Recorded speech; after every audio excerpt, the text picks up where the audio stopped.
বরিশাল নগরীর একটি ফ্ল্যাট থেকে বাবা মেয়ের গলাকাটা মরদেহ উদ্ধার হয়েছে। পুলিশের ধারণা, সন্তানকে হত্যার পর আত্মহত্যা করেছেন বাবা। ঘটনাস্থল থেকে আলামত সংগ্রহ করেছে পুলিশের ফরেনসিক ইউনিট।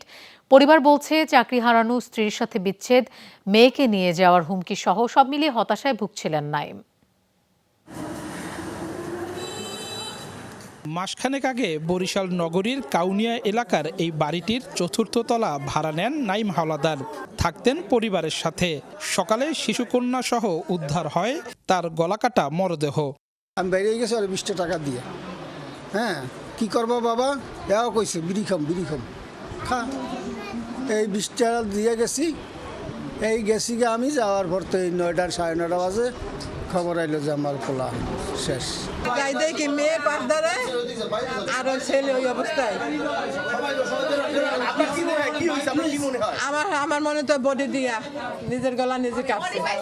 স্বজনরা জানান, ঢাকায় একটি ওষুধ কোম্পানিতে গাড়ি চালকের চাকরি করতেন নাইম। ভালোবেসে বিয়ে করেছিলেন বরিশাল নগরীর পলাশপুর এলাকার অনা আক্তারকে। সম্প্রতি তাদের ছাড়াছাড়ি হয়। চাকরিও হারান নাইম। একমাত্র সন্তান থাকতো বাবার সাথেই। সব মিলিয়ে হতাশায় ভুগছিলেন নাইম। শিশু নির্যাতন করে এটাই নাইমের নামে কেস দিছে। তারপর আমরা আপোষ মীমাংসা কইরা 2.5 লাখ টাকা দিয়া ওরে ছাড়াছাড়ি করে দিছি এই 3 মাস আগে। ভিকটিম আবার ওর মেয়ের ছাড়া কিছু বুঝতো না। ও খালি বলতে আমার মেয়েরে নাকি ও নিয়ে যাইবে, তো মেয়ে ছাড়া আমি কেমনে থাকবো। এমন ভাবে টেনশন করে হাটে অলওয়েজ উঠতে বইতে আর একটা সিগারেট খাওয়াই করে দাঁড়াইয়ে আবার উঠে চলে আসে।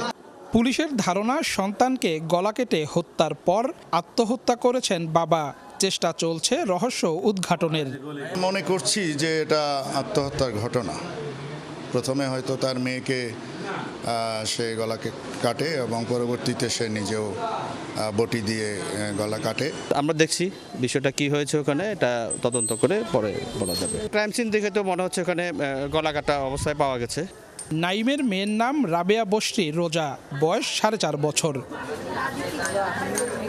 কাউসার হোসেন, যমুনা নিউজ, বরিশাল।